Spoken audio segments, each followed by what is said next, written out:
versus flushing 95% with the cheap collagen. Then you add in the astaxanthin that crosses the brain-blood barrier to take on those free radicals.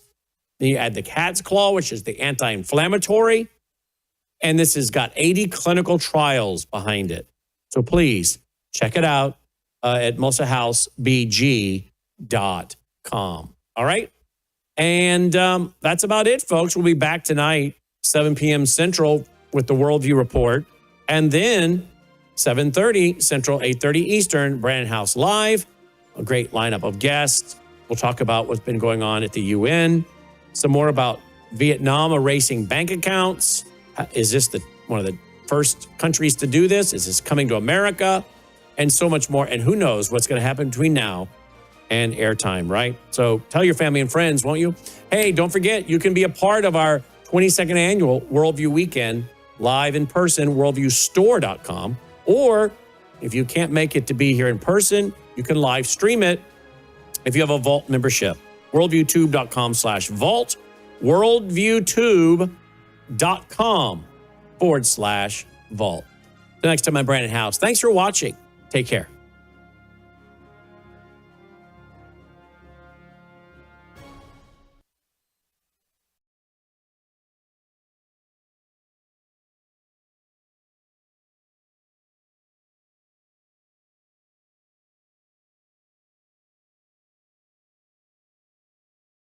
For more than 32 years. He has served as a bomber squadron commander, bomb disposal technician, Joint Chiefs of Staff operations officer, assisted the national security team with the campaign plan for the global war on terrorism. He authored the first theater nuclear war plan and served as the vice commander of America's largest airborne intelligence wing. Colonel Rob Maness is a true American hero.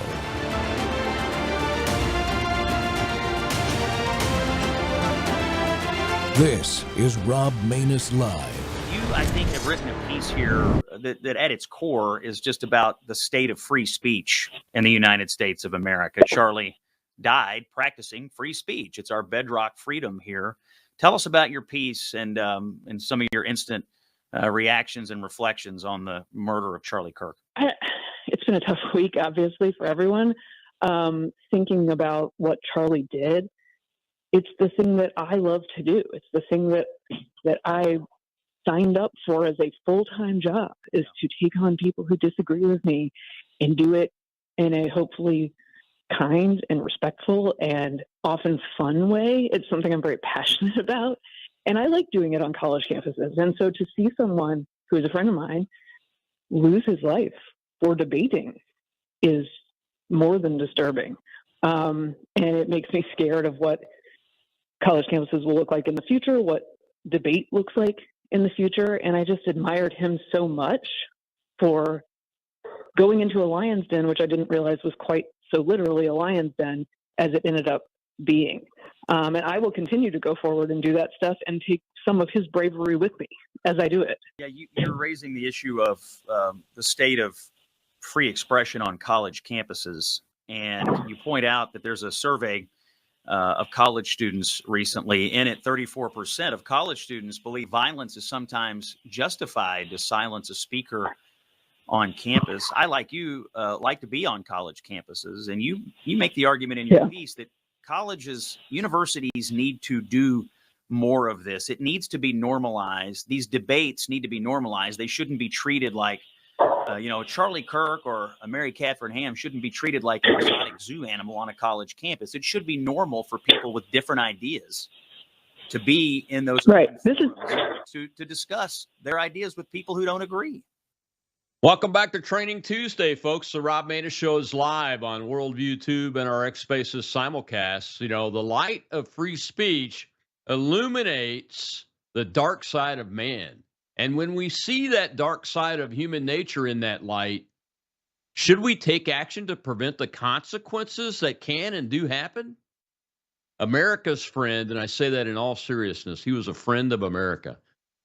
Our friend Charlie Kirk, the strongest free speech advocate I've known my entire life, was gunned down publicly for practicing it as he had done thousands of times on a college campus. But now We hear calls to curtail the very action he took every day of his teenage and adult life out of fear that more violence will happen. Our great people have approached the right of free speech with courage since before we were founded. Why should we stop now?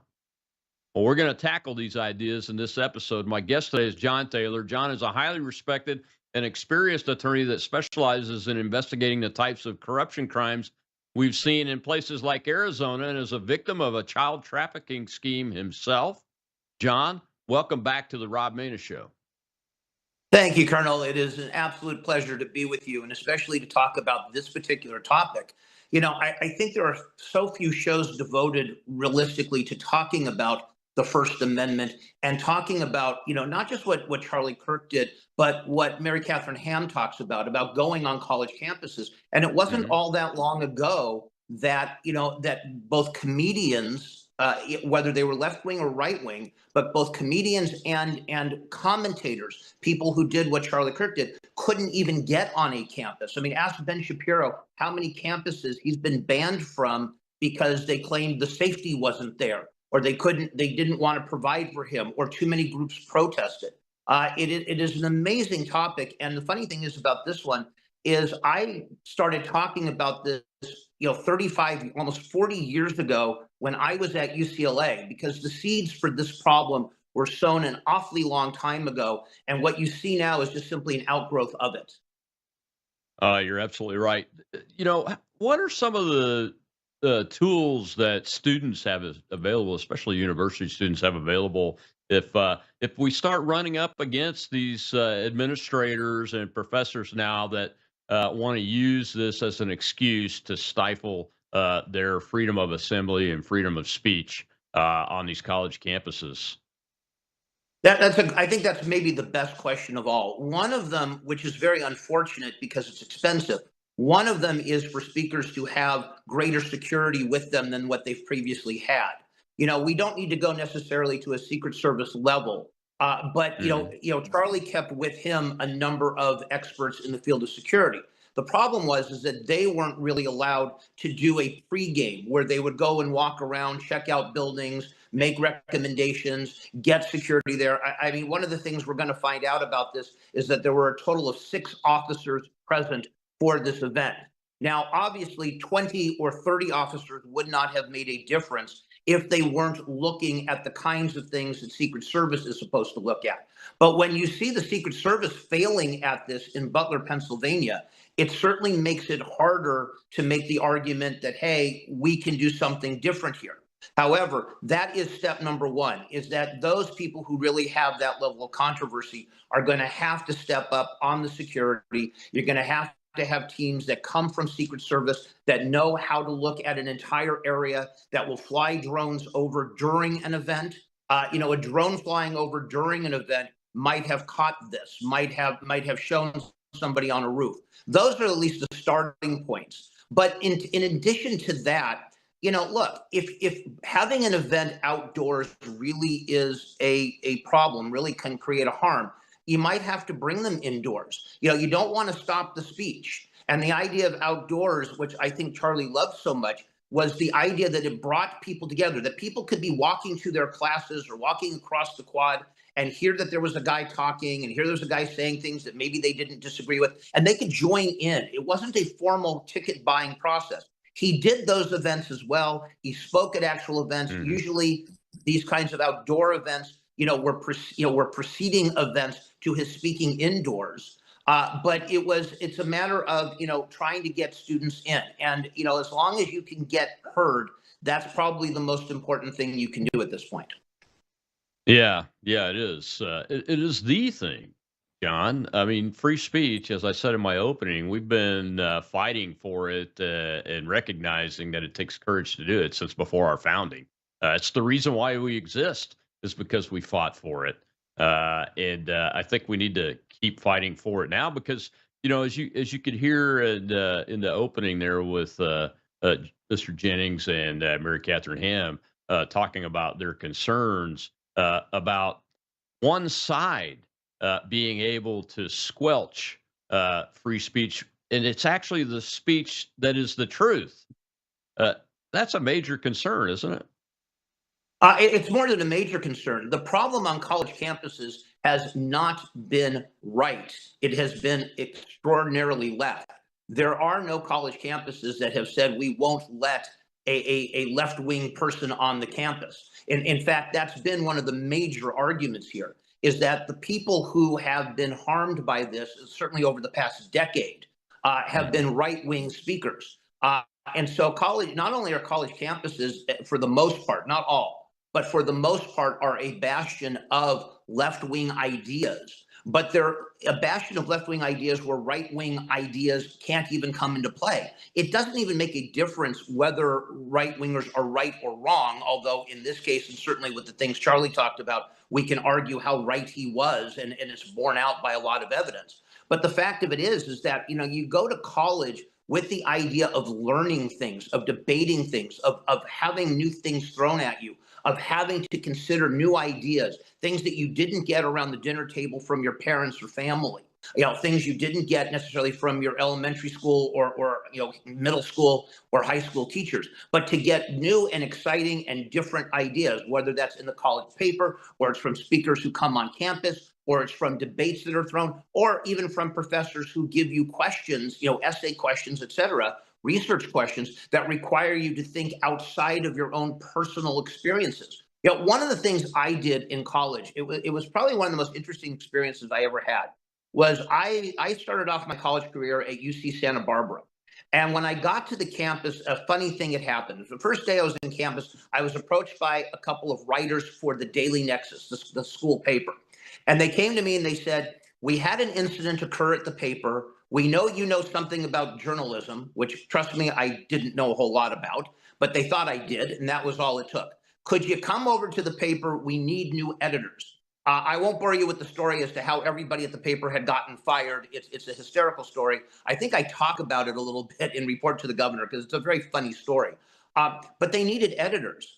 And they sat me down at one of the offices and they said, you're now our editorials editor. Congratulations. I'd been at school 3 days. I was now the editorials editor of the Daily Nexus. And that was quite interesting because nobody asked me my political leanings, which were not quite in line with the school newspaper. Most school newspapers, including the Daily Nexus and the Daily Bruin and the Daily Cal, were essentially left-wing papers. They wrote left-wing stuff.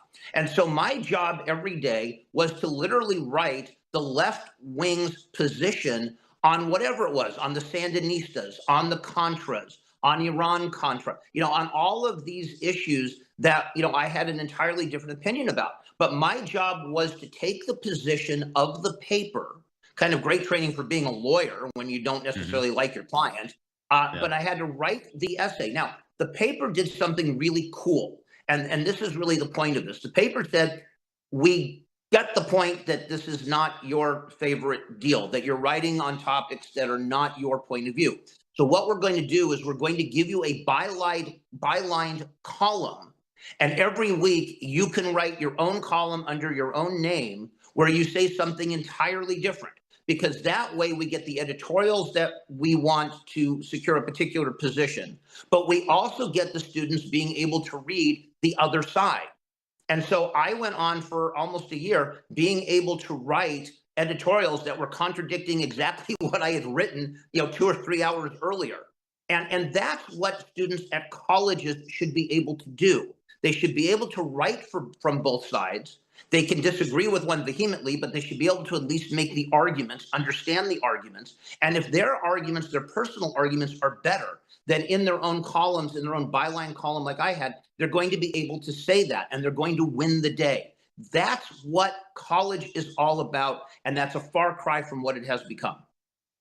Yeah, that wouldn't happen today, would it? I mean, you can't even, I don't think, get hired by a corporate media company if you have, if they look at your social media, for instance, and see that you're conservative. Let's just put it that way in plain terms. Well, They're let not me going to say hire you. something.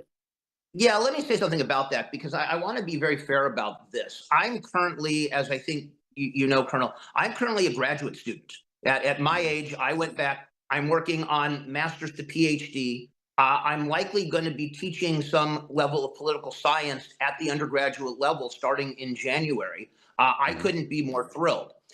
The university where I'm going, I'm going to keep them nameless for now, but the university where I am attending is not necessarily conservative, but it certainly is much more in tune with teaching about the founding fathers, about teaching Mhm. about the Constitution, about teaching how the Constitution came about. What were the arguments? What were the debates? What's in the Federalist Papers?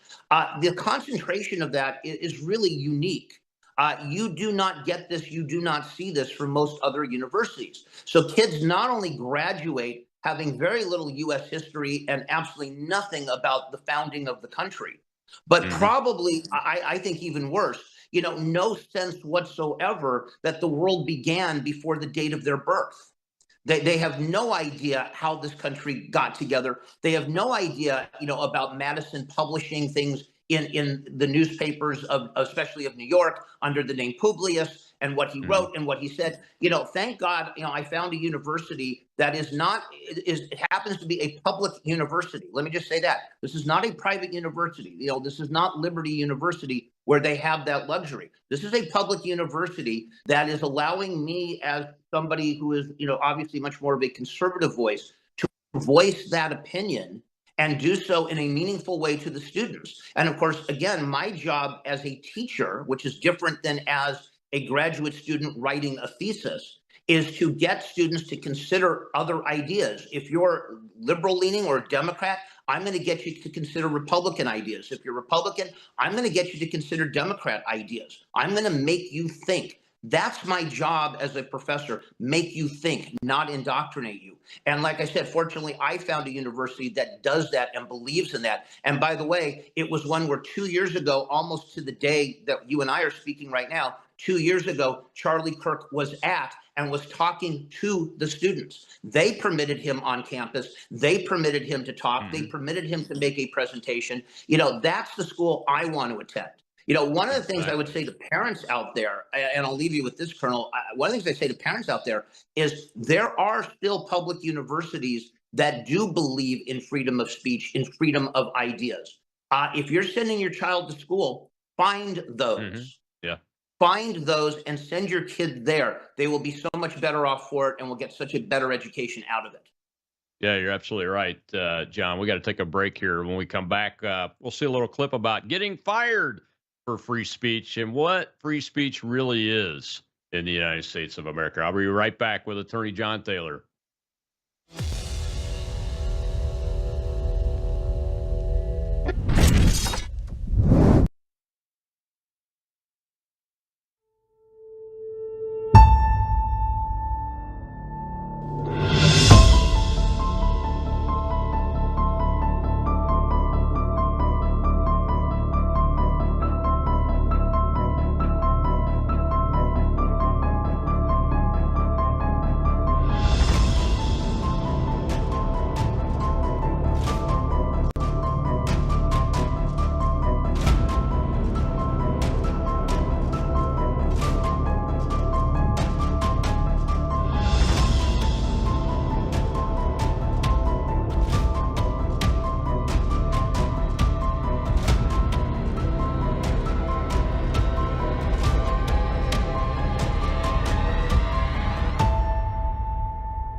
Question. Many people have been fired for posting hateful speech or celebrating Charlie Kirk's death. Is that constitutional? Can you be fired? The answer is yes. Free speech, First Amendment, protects you from government action, but it does not protect you from your employer in the sense that if your employer feels that your posts, your tweets, your pictures somehow interfere with your employment, he has the freedom to fire you, mostly. Don't bother quitting because you're fired. Excuse me? Unless you have a contractual relationship and the contract indicates otherwise. But here in California, we're mostly at-will employees, so your job is up for grabs. Welcome back to the Rob Maness Show. It's Training Tuesday and free speech. It's under attack. The most visual, palpable incident of that is the public execution of Charlie Kirk on a college campus practicing free speech and the free exchange of ideas. The core value, absolute core value of the United States of America and the men that founded this country and wrote that Declaration of Independence and that died for it and continue to die for it. So we are under attack. But free speech is, the protections are from the government. And my guest today is John Taylor. And I don't think a lot of people understand that, John. You're an attorney, that it's the government you're protected from a free speech perspective, not necessarily your employer. I think this is probably the biggest misunderstanding there is, both about our Constitution in general, but certainly about the First Amendment. You are not protected from your employer. You are protected from the government. And it's what we call the Establishment Clause. We think of it oftentimes with religion. The government will not establish a religion, but it's the government will establish no laws that prohibit free speech. The government will establish no laws that prohibit free speech. One of the things that we haven't really mentioned, and it's not something that was big in Charlie's work per se, but it's part of this discussion and it's very important. Cities like New York have passed ordinances over the years that say that if you misstate somebody's preferred pronoun, you can be fined by the government. You can be ticketed by the government. So if I say, you, he, about you, and you want to be known as she, and I mislabel you, I can be fined for that. Here's a hint to New York. No, you can't. The government cannot establish a code of speech. It cannot do so. Now, the turnaround to that is, as your video clip showed, is that the opposite is also true. You cannot say whatever you want and think that your employer can't fire you. Now, I have to recommend this to employers all the time. Employers, want to have employee handbooks. They want to have a set of rules. And I tell them to make sure they put into those set of rules exactly this, something that says, that you do not have a free speech right. And that if you say things either specifically on the job, which is kind of obvious, but also things off the job, you could be terminated from your employment. But the idea that somehow you have this right to work, right to say whatever you want at work is absolutely false. And it's, like I said, it's one of the big myths, I think, that people believe about the First Amendment that's just not so. Yeah, and that this pesky thing called freedom of religion is in that First Amendment too, John. And if government chooses to try to make me use a specific speech code that goes against my beliefs, like the pronoun issue does in my case, that's a violation of the First Amendment too, isn't it? Correct. And that's, like I said, that's what you see in New York and a few other cities tried to do, was create a speech code that said you could be fined for not using certain speech. Imagine this. It's not even the government telling you what you can't say. It's the government commanding what you have to say.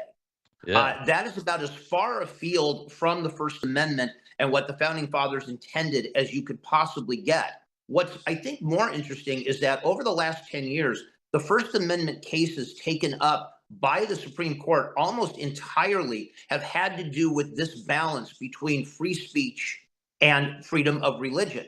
And so a lot of these cases, which I'm sure you're well aware of, involve, whether or not I have to bake a cake for a gay couple that wants to get married, whether or not I have to create a website for a gay couple that wants to announce their wedding.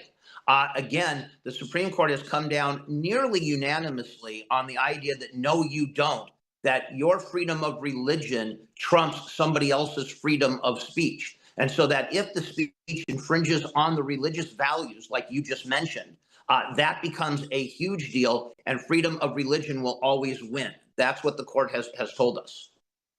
Yeah.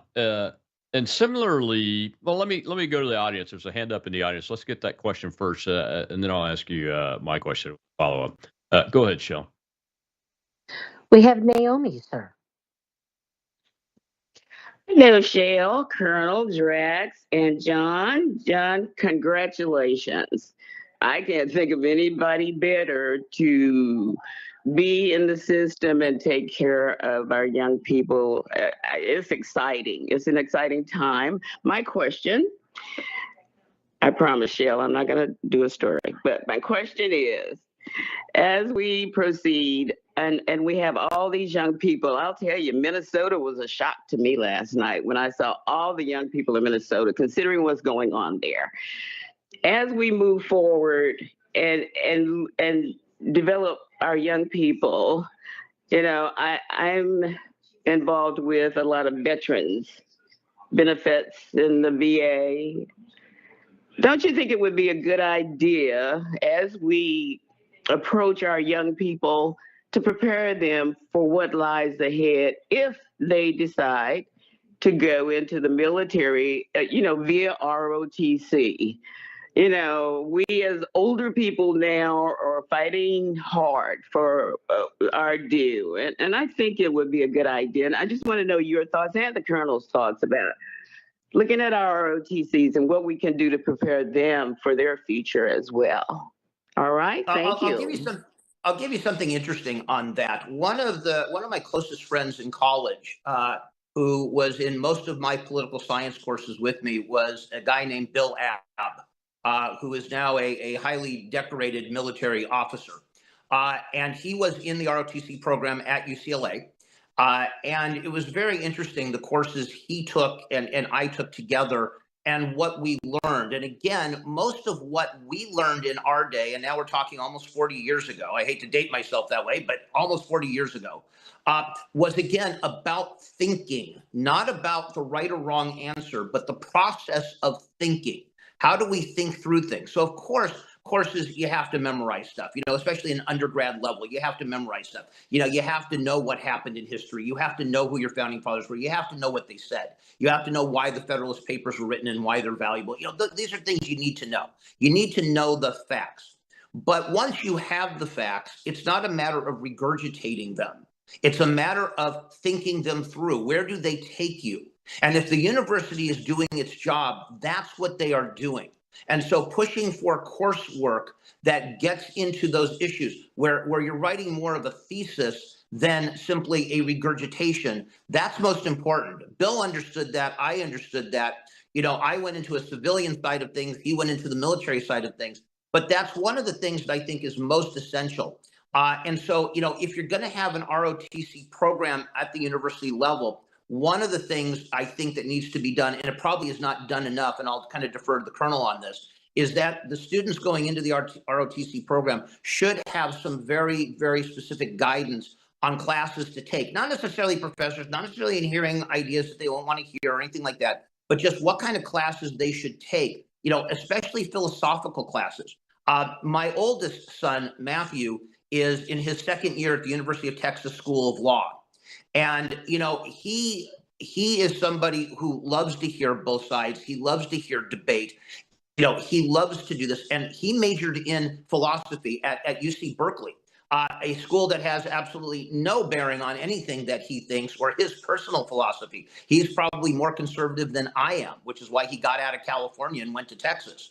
But he understood, and he used to say to me, I wish everybody had to take at least one philosophy course before getting out of college. It's amazing how poorly kids think today, how poorly they reason. And so I would say that if you're going to go into ROTC, one of the things to do is to find courses like philosophy courses, learn as much as you can about the thinking process, learn about Plato, learn about Aristotle, learn about Socrates, learn about B.F. Skinner and Aldous Huxley for that matter, but learn the philosophers, learn thinking process, because that's going to carry you further than just doing the regurgitation of memory-based stuff or being pissed off at the end of every day because your professor has an entirely different point of view and doesn't want to hear yours. Yeah, I like that. I think it should be a requirement too for every college student to take at least one philosophy courses that focuses on Aristotle and the early classical philosophers, but especially Aristotle, because Charlie Kirk talks about his basic understanding of philosophy a lot if you watch his videos closely and listen to people that were around him all the time, like Andrew Colbert, the gentleman that's hosting the show right now, that was his co-host, and Blake, their producer. They talk about what Charlie believed and what he talked about from the perspective of those philosophers, and it's critically important that I think every human being have an understanding as a bedrock, because once you get into things like Marx and that type of reading and study, that if you don't have a basic foundation and understanding of what someone like Aristotle was talking about, you have a tendency to be able to get indoctrinated very easily into a tyrannical ideology that's killed hundreds of millions of people in the 20th century. Hundreds of millions of people in the 20th century. So I think that's exactly right. I got about 30 seconds here. The other thing from a ROTC perspective, ROTC perspective, there has to be a mandatory course in the Constitution as it relates to your oath of office. And there should be courses in the training programs for sessions in basic military training for all the services too, that covers that issue too. Not just the oath itself, but how the Constitution is represented in that oath, but how the Constitution is to be implemented in our society so that you can recognize when it's being abused and follow your oath to support and defend it. That level of education is not happening anymore. I don't know that it ever really happened, and we need to fix that. We'll be right back with Attorney John Thaler, and we're talking about the freedom of speech. It's critically important today, more important today in America than it ever has been.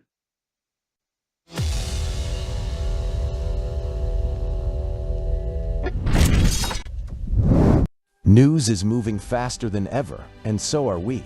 Worldview Tube brings you 24/7 live stream coverage and now real-time alerts when it matters most. Once you have the Worldview Tube app installed, exit the app and navigate your way to Settings.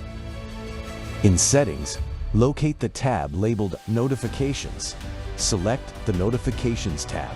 Scroll down until you locate the Worldview Tube app icon.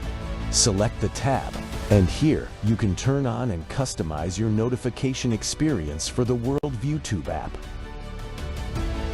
News doesn't wait, and neither should you. Turn on push notifications to stay informed.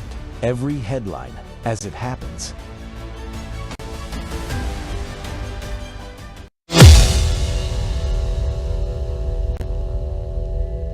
In light of what happened to Charlie Kirk, I'm concerned that there are those who might try to take away free speech, or to curtail it, or to cool it, or to slow it. And people say that the free speech that we have is what caused the assassination of Charlie Kirk. And that's not true. That shooter is responsible for their own actions. And we see people losing free speech in the UK, and we cannot have that in the United States.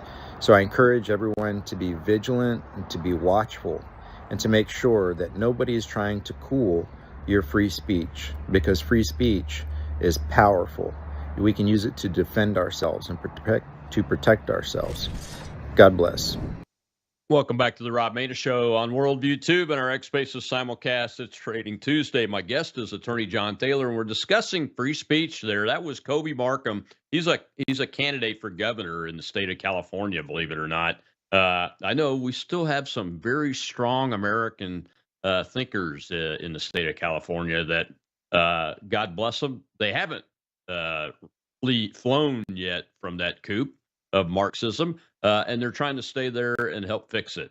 Well, John, one of the things I wanted to ask you about was this idea of hate speech laws, and whether you think that hate speech laws have contributed to the indoctrination of some young Americans that think it's okay to kill somebody for their words. Yeah, I think that's an excellent question, and it's very hard to say. So I don't want to just give a definitive yes, they have, but they certainly have had a chilling effect on speech. Look, Kirk was absolutely right. Speech is absolute. Free speech is absolute. There really is no such thing as hate speech. And so, and I don't mean that to be, facetious about it. There simply is no such thing as hate speech. The founders of our country did not think of speech as being hateful. And if you go back into history, they were not the nicest guys. They had all sorts of battles with each other. It wasn't just, Aaron Burr and Alexander Hamilton. They were mad at each other. They yelled at each other. They screamed at each other. They sometimes even got into fisticuffs with each other. Wasn't always pretty. The history of our country isn't so whitewashed or sterilized. But there was no such thing as hate speech, because the moment you start trying to define the word hate, you run up against this problem. And of course, almost all of the hate speech codes that you have gotten have covered either one of two areas. And one is kind of more benign, one isn't. The more benign area of hate speech codes have been ones against religions. If you say something about Jews, if you're on college campuses and you say something negative about Jews, you say something about wanting Jews to die, river to the sea and all the things that go with it. So those are a little bit more benign, because at least they come from a particular angle where we're trying to protect people from what we perceive as ultimately physical violence, of basically calling for people's deaths.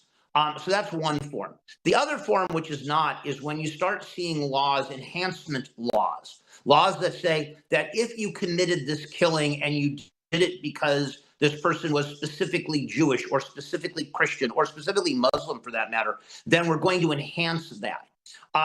Charlie was not a believer in these. I'm not a believer in these either. I think that every time you start trying to put a label on the speech, you create more and more problems for yourself, because you do two things. You take the group that wants to say river to the sea and you antagonize them. You take the people who then want to say other things on the other side of that and you antagonize them, and you start narrowing the definition of acceptable speech. And once you get into this idea of what is acceptable speech, you've lost your First Amendment. It's going to be and this is something that's very dangerous for what Brendan Carr did. This is kind of dangerous for where the president is even going with this. The FCC should not get involved in the Kimmel matter. It should have stayed totally out of it. If Kimmel wants to say stupid things and have an audience share of 1.6, he's free to do it. He's going to get canceled anyway. That show's going to be off the air. It doesn't require the government getting involved, because all that happens, and it has happened, is that when Biden was president, we had his administration, specifically telling social media companies what they should and shouldn't say, and pressuring them.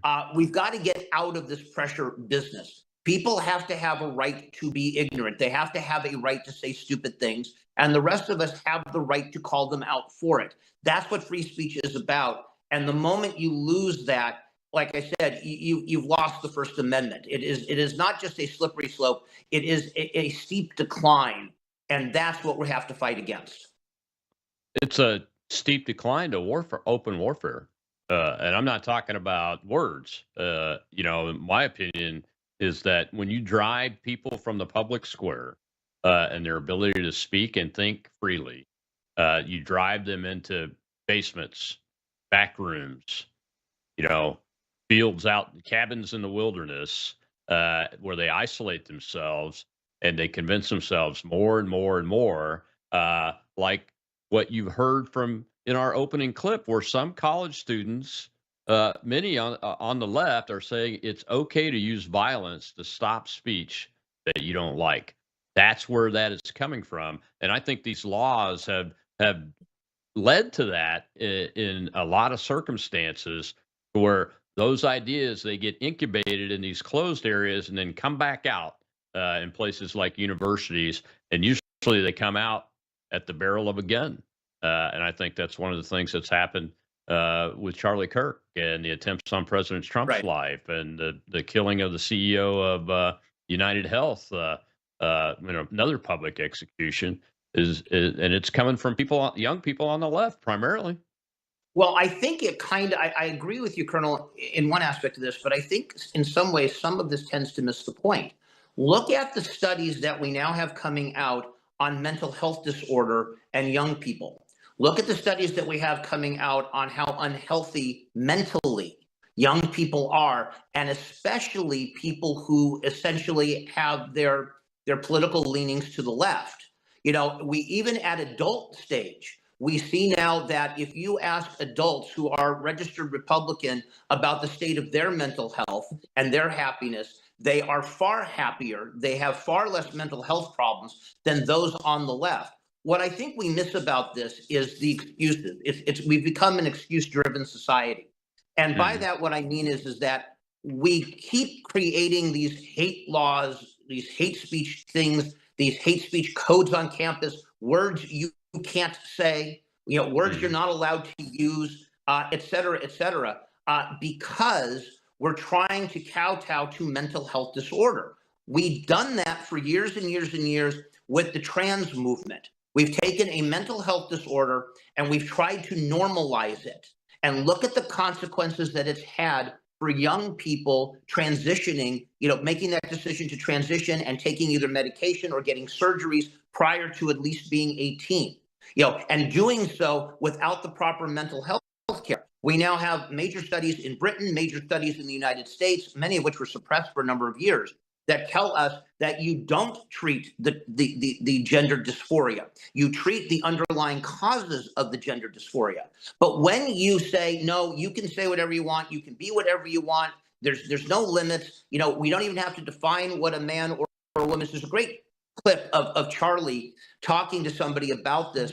And he says, what's your definition of a woman? And he said, a woman is anyone who believes that they're a woman. If you claim to be a woman, you're a woman. That's the definition. And of course, Charlie points out how circular this definition is. But this is the problem. We have told people you are however you feel. What I've said for a number of years about this, and I think it goes to this particular issue, is that we lost control over society in many ways when we told people that logic doesn't matter, that feelings do, that the most important thing you have are your feelings. And that if someone else doesn't respect your feelings, no matter how odd or strange or illogical they are, that's their problem and they should be punished for it. They should either be ostracized or, in the case of hate speech or hate codes or these college campus speech codes, they should be shunned and driven away from the campus, driven away from the argument, driven away from a platform to speak. That's what we've done. And until we get back to the fact that there are objective truths, that you're entitled to your feelings, but that's something that you have to work out with your therapist, not something that everyone else has to kowtow to. You're not going to get back to this issue of free speech, because the moment I say something that offends you, at least in a certain environment, I could be fired from my job. I could lose my ability to teach. I could be told you can't come to the school anymore. You're being charged with some kind of almost, a pseudo crime for saying something. I can tell you that, early on in the graduate school process, even and I've talked to the professors about this, would look at my papers before I turn them in. And I write usually 2 papers a week. So before I turn the papers, I look, should I use founding fathers or should I use framers? Should I say, illegal aliens, or should I say, should I say something else? Yeah. It is a constant battle to determine this. And, it's something that I have to consider when I write. Now, fortunately, I have very good professors. I can talk to them about this. I can explain to them my fears. I do explain to them my fears, and they are terrific about it. And so I really get to say what I want to say the way I want to say it. But it's not without the thought process of, is that the right thing to do? And so until we get out of this idea that everybody's feelings are co-equal, no matter how silly, stupid, or illogical or mental health disordered they are, that a feeling is not a feeling is not a feeling, we're going to continue to have this problem, and we're going to make up for it with these speech codes and with these kinds of hate laws, et cetera, to try to mask the real problem. Yeah, the real problem is we're getting killed on this side, while we don't believe in that because we believe in the right to life. And the other side apparently has lost the ability to reason. And our whole society and our framework is built on logic and reason. When you get right down to it, and these people that are killing people have been taught that reason doesn't exist anymore and logic doesn't exist anymore, and they believe it. And they have professors and folks that they are mentoring them that also are teaching them those very concepts all the way from preschool, I believe, nowadays up through the moment that they graduate from the university. And there's a major uh, element of this Marxism, this leftism, and craziness being exposed in the military. If you're on X, there's a small group of volunteer accounts that are military backgrounds that are exposing military members, uniformed military members, and senior civilians and civilians in the military that work as civilian employees, government employees, uh, them celebrating the fact that Charlie Kirk, an American citizen, was publicly executed just for his words, just for his words. So in the military, you're violating your oath of office by supporting taking the life of someone, a basic core American value, your right to life, because they're exercising the basic core right of freedom of speech and respectful debate. It's almost unbelievable. It's definitely unconscionable. It is unhuman, as Jack Posobiec and Joshua Lysick talk about in their book, The Unhumans, and it's despicable, and we've got to get to the bottom of it and fix it. John, we'll be right back after this break, and I'll get to the hand over in the audience, too. I'll be right back.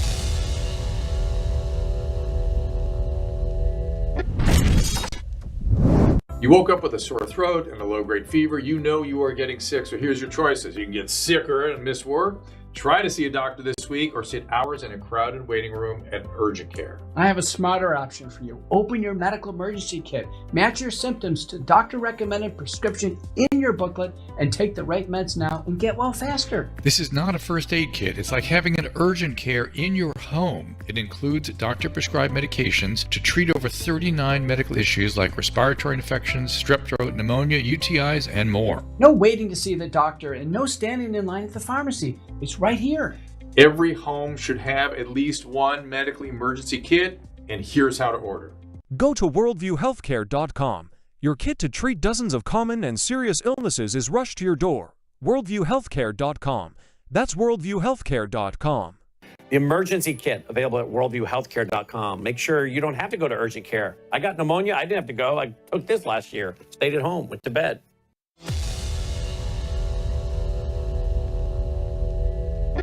Hello, I'm Shakari Briggs, and I'm a reporter with the Houston Chronicle, and I'm here at the University of Houston asking students if they feel comfortable expressing their views online in light of recent firings and expulsions of professors and students across the country for their comments about Charlie Kirk. You know, whenever I look at what's going on around different universities, and like, even if sometimes like the students who kind of got expelled because of their actions, like I wouldn't necessarily agree with the way they express themselves, I'm definitely like, it's still like concerning to me because it makes me feel less comfortable expressing myself.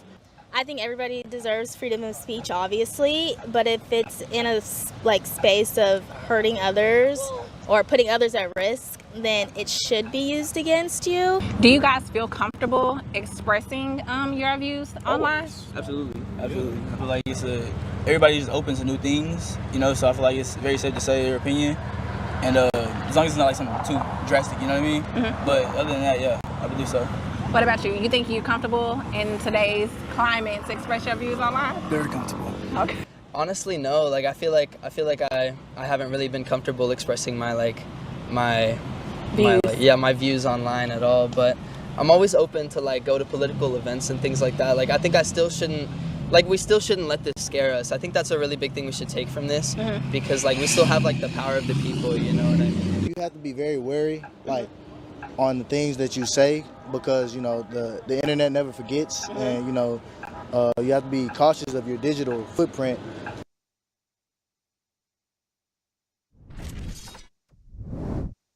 Welcome back to the Rob Maness Show. We're live on Worldview Tube and our X Spaces simulcast. And today's Training Tuesday, and we're talking about free speech and how it illuminates the dark side of humanity And we have not only struggled, but we've battled that since before our founding here in America, and we're going to continue to battle it. That's what Charlie Kirk was doing when he died. He was doing what he was doing when I met him in 2013, when he was still, I think, 19 and TPUSA had just started. He was going to college campuses and practicing free speech and free exchange of ideas with people, especially people that opposed his ideas, and he was persuading them. He was very effective at persuading young men and women across this country on college campuses that the ideas they had been fed by their professors and all kinds of adults that are supposed to know what they're talking about were basically BS, and that the American ideas that Charlie talked about were the right ideas. And I think that's one of the reasons why he was martyred as a Christian martyr, is because he was good at persuading people that the ideas that he stood on and America stands on were right and the others are wrong to continue with. And for all of our sake, we need to continue that work and persuade young people and adults that are some half crazy these days in the Marxist world in America, that the American ideas of the right to life, freedom of speech, the right to own private property, the responsibility and duty of Americans to serve their country in one way or another, to help defend it if necessary. Those concepts are the right concepts, and they lead to a free people that are prosperous, and the others only lead the road to death. Well, my guest today is John Taylor.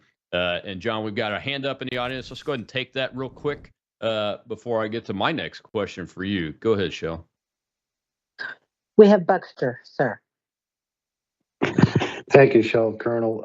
Yes, Mr. Thaler, my question is this. This is obviously an extremely complex issue to try to tackle. I don't think we're going to, and I agree with you, mental health and everything that you said is right, but I don't think we can solve all that quickly. But do we really have free speech if one side can fire you from your job because you don't say the correct pronoun, but kids on campuses can cheer Charlie Kirk's death and, chant from the river to the sea, or death to the Jews, or death in general? So shouldn't we maybe turn the conversation to equal application of the law? If, it comes down to rules for thee, not for me. If we're going to have absolute free speech where anybody can say whatever they want, then the consequences of doing that should be equal, should they not, sir? No, because it tends to fall under the category of two wrongs making a right. If you look, I think one of the things that Charlie Kirk leaves behind is what you saw in the immediate aftermath of his death, and what you saw, over the weekend in terms of the memorial service.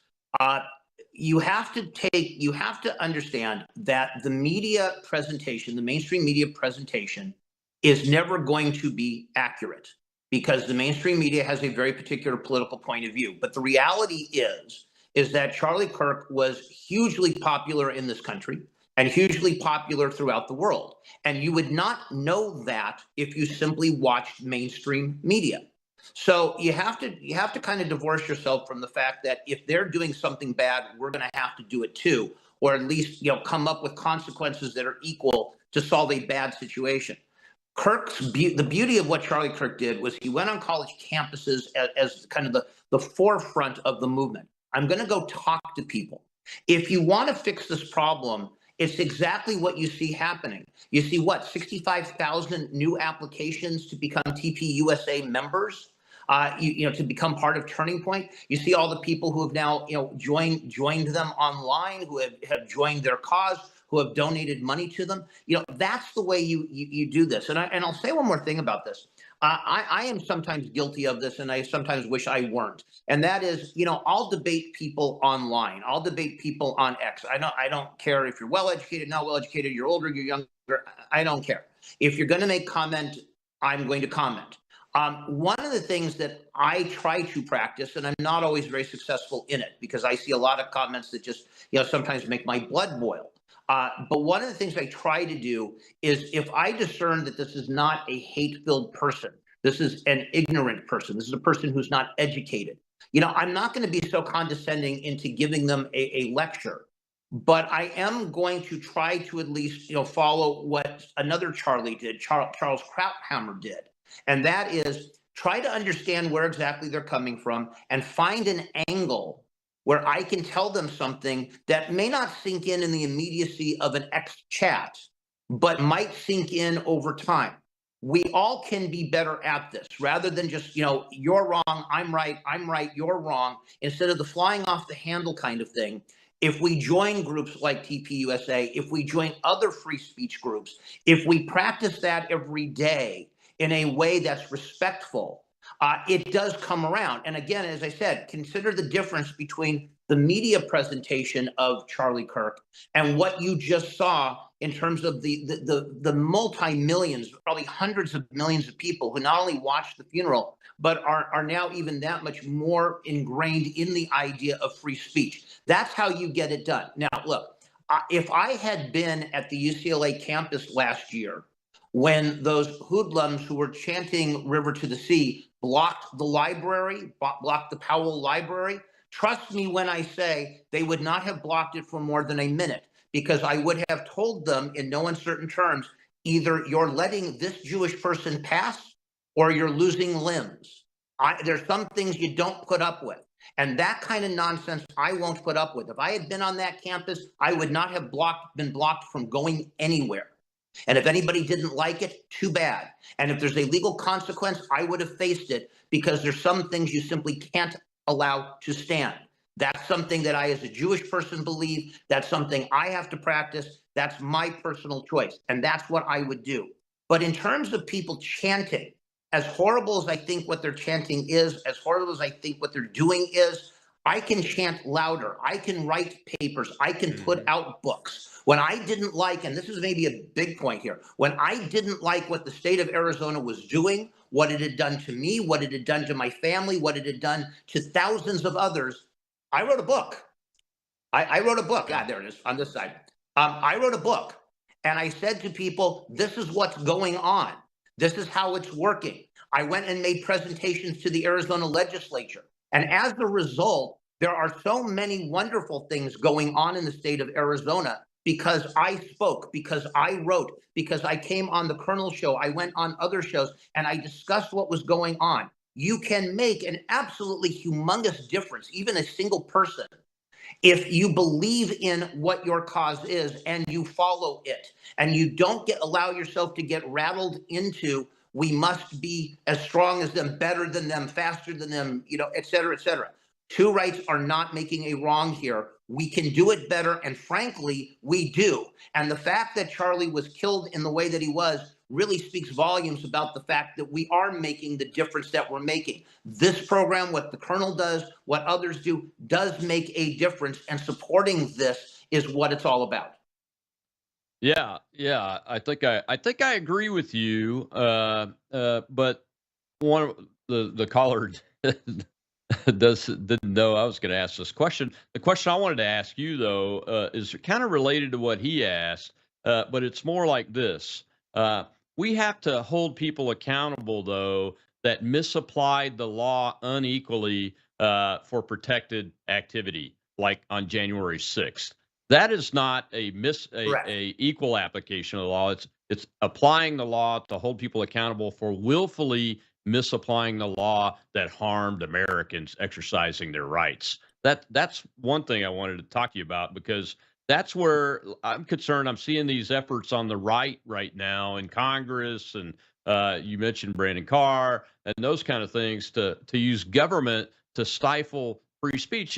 And correct me if I'm wrong, John. Here's your question: is it's better to know about the Rashida Tlaibs and the Omars and the Marxists like Chuck Schumer and those kind of people. And the only way to know about them is that if they're able to speak freely about their terrible, illogical, tyrannical, deadly ideas, right?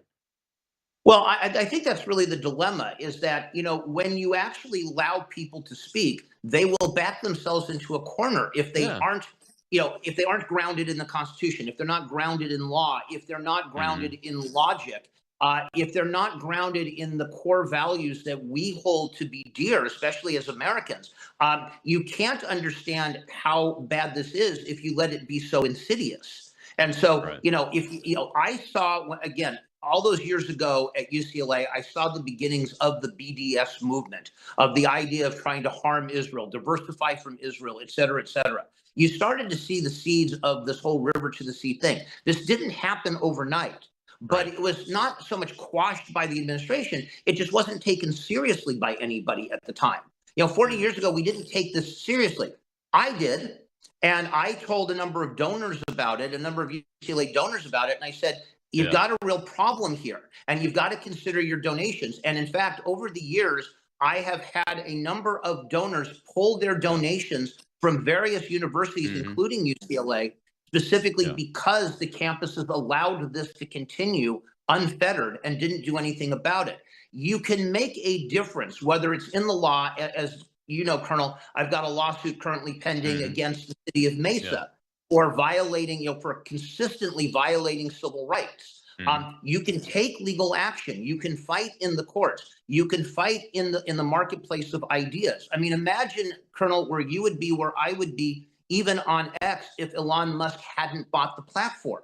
You're exactly right, John. And unfortunately, we're out of time, and that's where we're going to have to end it. But I will get you back soon, because we're going to have to talk a lot more about freedom of speech and this concept to get people better educated about it, how to exercise their rights, and how to protect themselves and protect their country through free speech. Attorney John Thaler, my honored guest today. Thank you, sir. We appreciate it. Tomorrow's Whistleblower Wednesday, folks. Subject is the book Raven 2-3. You don't want to miss it. I'll see you then on Worldview Tube.